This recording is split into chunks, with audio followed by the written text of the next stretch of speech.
Hello दोस्तों, नमस्कार। आप सभी का स्वागत है हमारे चैनल पे। तो मैं आज आप लोगों के लिए लेकर आई हूँ कि एक ऐसा धाम है जहाँ भगवान स्वयं अपने भक्तों के साथ ऐसे रहते हैं जैसे कि एक परिवार का सदस्य हो। मैं उस धाम के बारे में बताऊंगी और उससे कुछ रहस्यमयी जानकारियाँ दूंगी और उससे जुड़ी कुछ कथाएं सुनाऊंगी। इस कथा को सुनने के लिए आप अंत तक हमारे वीडियो पे बने रहिए। और जिन जिन भाइयों एवं बहनों नए हैं हमारे चैनल पे, वो हमारे चैनल को सब्सक्राइब करना ना भूलें। हमारी कथा को लास्ट तक सुनिए और अपने दोस्तों, रिश्तेदारों सबके पास और से शेयर कीजिए। तो आइए मैं उससे जुड़ी आपको जानकारी देती हूँ और वो रहस्यमयी जगह के बारे में आपको बताऊंगी और उससे जुड़ी मैं कथाएं सुनाऊंगी। तो जी, बल्कि उन्हें भोजन भी कराया जाता है। वो भगवान को, उस भगवान है जैसे कि आप जगन्नाथपुरी का नाम सुने होंगे, उन्हीं से मैं जुड़ी आप लोगों को कथा सुनाऊंगी कि अगर जगन्नाथपुरी में जगन्नाथ भगवान का क्या है रहस्य। तो आइए, जब भगवान केवल पूजा नहीं किया जाता बल्कि उन्हें भोजन कराया जाता है, सुलाया जाता है और उनकी सेवा की जाती है, वह धाम है जगन्नाथपुरी। लेकिन क्या आपने कभी सोचा है कि भगवान जगन्नाथ की मूर्ति ऐसी क्यों दिखाई देती है? उन्हें हाथ पैर सामान्य मूर्ति की तरह पूर्ण क्यों नहीं है? उनकी आंखें इतनी बड़ी क्यों हैं? भगवान जगन्नाथ के साथ माता सुभद्रा और बलभद्र जी ही क्यों विराजमान हैं? और सबसे बड़ा सवाल, क्या भगवान जगन्नाथ स्वयं लकड़ी के एक दिव्य रूप में प्रकट हुए थे? क्या कथा कहती है एक राजा था, उसका नाम था इंद्र। मतलब यहाँ एक कथा कहती है कि एक राजा था, उसका नाम था इंद्रधूमन।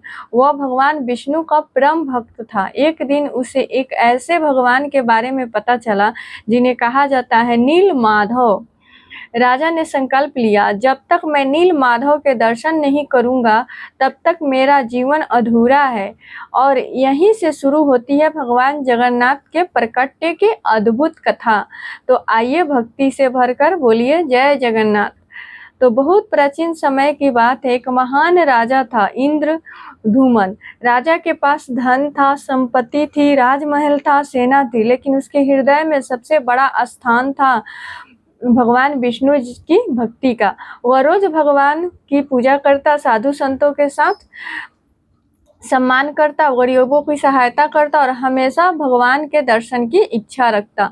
लेकिन उसके मन में एक प्रश्न था, क्या इस पृथ्वी पर भगवान का कोई ऐसा दिव्य रूप है जिसके दर्शन स्वयं भगवान के साक्षात दर्शन के समान हो?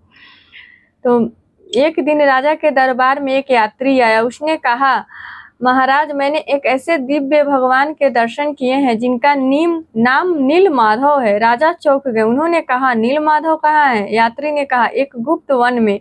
वहाँ भगवान की पूजा एक आदिवासी भक्त करते हैं। राजा ने मन में भगवान के दर्शन की तीव्र इच्छा जाग उठी। मतलब भगवान के दर्शन की इच्छा जाग उठी राजा के मन में। उन्होंने अपने विश्वसनीय व्यक्ति को आदेश दिया कि नील माधव को खोजकर मेरे पास समाचार लाओ। मतलब नील माधव को खोजकर उनका समाचार मेरे पास पहुंचाओ। राजा ने अपने दूत के रूप में विद्यापति को भेजा। विद्यापति जंगलों और पहाड़ों को पार करते हुए उस स्थान की खोज करने लगे। कई दिन की यात्रा के बाद उन्होंने एक भक्त मिले, विश्ववसु। विश्ववसु नील माधव के परम भक्त थे। वह प्रतिदिन गुप्त रूप से वन के भीतर जाकर भगवान की पूजा करते थे। विद्यापति ने नील माधव के दर्शन की इच्छा व्यक्त की, लेकिन विदुवसु अपने आराध्य का स्थान किसी को बताना नहीं चाहते थे। फिर भी कथा के अनुसार कुछ परिस्थितियों के कारण विद्यापति को अंततः नील माधव के दर्शन प्राप्त हुए। जब उन्होंने भगवान को देखा तो उनके हृदय में अद्भुत भाव उत्पन्न हुआ। उन्हें लगा यह कोई साधारण मूर्ति नहीं है, यह स्वयं भगवान की दिव्य उपस्थिति है। विद्यापति वापस राजा के पास पहुंचे।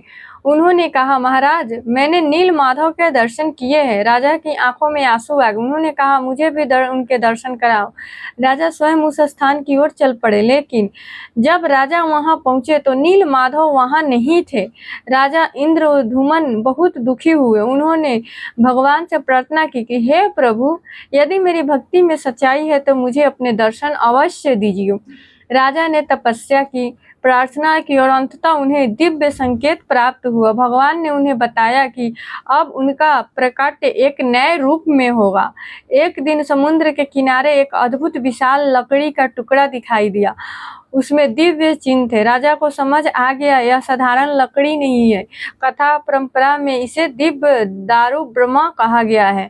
राजा ने उसे सम्मान पूर्वक लाने का आदेश दिया, लेकिन उसे उठाना आसान नहीं था। कई लोग मिलकर भी उस लकड़ी को हिला नहीं पाए। कहा जाता है कि जब भगवान ने भक्तों से श्रद्धा से प्रार्थना की तो वही भारी लकड़ी आसानी से उठ गई। राजा समझ गए भगवान को बोल से नहीं, भक्ति से पाया जा सकता है। अब प्रश्न ये था कि भगवान की मूर्ति कौन बनाएगा। तभी एक वृद्ध बढ़ई राजा के सामने आया। उसने कहा, मैं भगवान की मूर्ति बना सकता हूँ। राजा ने पूछा, तुम्हें क्या चाहिए? वृद्ध ने कहा, मैं बंद कमरे में मूर्तियां बनाऊंगा। जब तक काम पूरा ना हो कोई दरवाजा नहीं खोलेगा। राजा ने उसकी शर्त स्वीकार कर ली। बढ़ई कमरे के अंदर चला गया। दरवाजा बंद हो गया। अंदर से कभी कभी लकड़ी काटने की आवाज आती। राजा बाहर बैठकर प्रतीक्षा करते रहते। एक दिन आवाज आनी बंद हो गई। राजा को चिंता हुई। कई घंटे बीत गए। राजा की चिंता बढ़ती गई। उन्होंने सोचा कहीं वृद्ध बढ़ई को कुछ हो तो नहीं गया।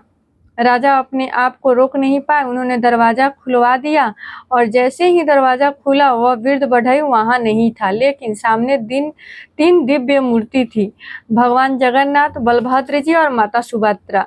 राजा आश्चर्यचकित रह गए। राजा ने देखा मूर्तियों के हाथ पैर समान रूप से पूर्ण नहीं थे। राजा के मन में चिंता हुई, लेकिन तभी उन्हें दिव्य संकेत मिला, यही मेरा स्वरूप है। तब राजा समझ गया कोई अधूरापन नहीं, यह भगवान की इच्छा है।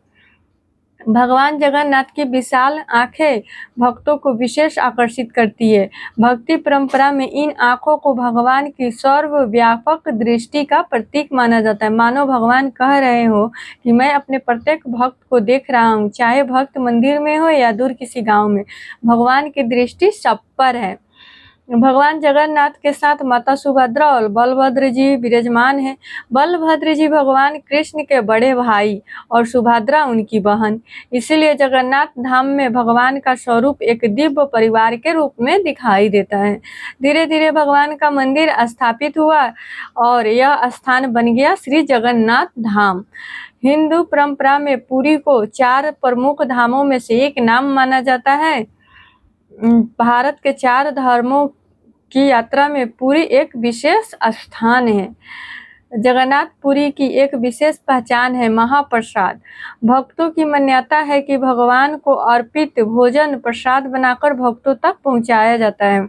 जगन्नाथ धाम की रसोई अपनी विशालता और परंपराओं के लिए प्रसिद्ध है। भक्त श्रद्धा से कहते हैं महाप्रसाद में भगवान का आशीर्वाद है। और जब आती है जगन्नाथपुरी के सबसे प्रसिद्ध परंपराओं में से एक है रथ यात्रा। हर वर्ष भगवान जगन्नाथ बलभद्र जी और सुभद्रा जी के साथ विशाल रथों पर विराजमान होकर भक्तों के बीच आते हैं। मानो भगवान स्वयं कह रहे हो, यदि तुम मेरे पास नहीं आ सकते तो मैं स्वयं तुम्हारे पास आऊंगा। यह जगन्नाथ की सबसे सुंदर भावना है। भगवान सिर्फ राजमहल में नहीं रहते, भक्त के हृदय में भी रहते हैं। इसीलिए जगन्नाथ को भक्तों का भगवान कहा जाता है। एक गरीब भक्त था। उसके पास भगवान को चढ़ाने के लिए न सोना था, न चांदी, न महंगे पकवान। उसके पास केवल थोड़े से चावल थे। उसने प्रेम से भगवान को अर्पित किए। उसकी आंखों में आंसू थे। वह बोला, प्रभु मेरे पास देने के लिए कुछ नहीं है, बस मेरा प्रेम स्वीकार कर लीजिए। भक्ति और परंपरा हमें ये सिखाती है कि भगवान वस्तु की कीमत नहीं देखते, भाव देखते हैं। जगन्नाथ धाम की कथा हमें ये बताती है कि भगवान को पाने के लिए धन आवश्यक नहीं है, बड़ा महल आवश्यक नहीं है, बहुत बड़े कर्म कांड भी आवश्यक नहीं है। सबसे जरूरी है सच्ची श्रद्धा। भगवान जगन्नाथ की मूर्ति का विशेष स्वरूप हमें एक गहरी बात सिखाता है कि मनुष्य बाहरी रूप देखकर किसी को पूर्ण या अधूरा मान लेता है, लेकिन भगवान के लिए बाहरी रूप से अधिक महत्वपूर्ण हृदय है। इसीलिए जगन्नाथ का स्वरूप हमें सिखाता है कि भगवान को देखने के लिए आंखें नहीं, भक्ति चाहिए। तो हे प्रभु जगन्नाथ, हमारे जीवन में भक्ति का प्रकाश भर दीजिए। हमारे मन से अहंकार दूर करिए। हमारे परिवार में प्रेम बनाए रखिए। जो दुखी है उनके दुख दूर करिए। जो निराश है उनके जीवन में आशा भरिए और हमें इतनी शक्ति दीजिए कि हम कठिन समय में भी आपका नाम लेना न भूलें। हे जगन्नाथ, हमें अपने चरणों में स्थान दीजिए। तो भक्तों, ये थी जब भगवान जगन्नाथ के पटक अद्भुत कथा, जैसे जगन्नाथ भगवान के कहाँ से मतलब कैसे प्रकट हुए।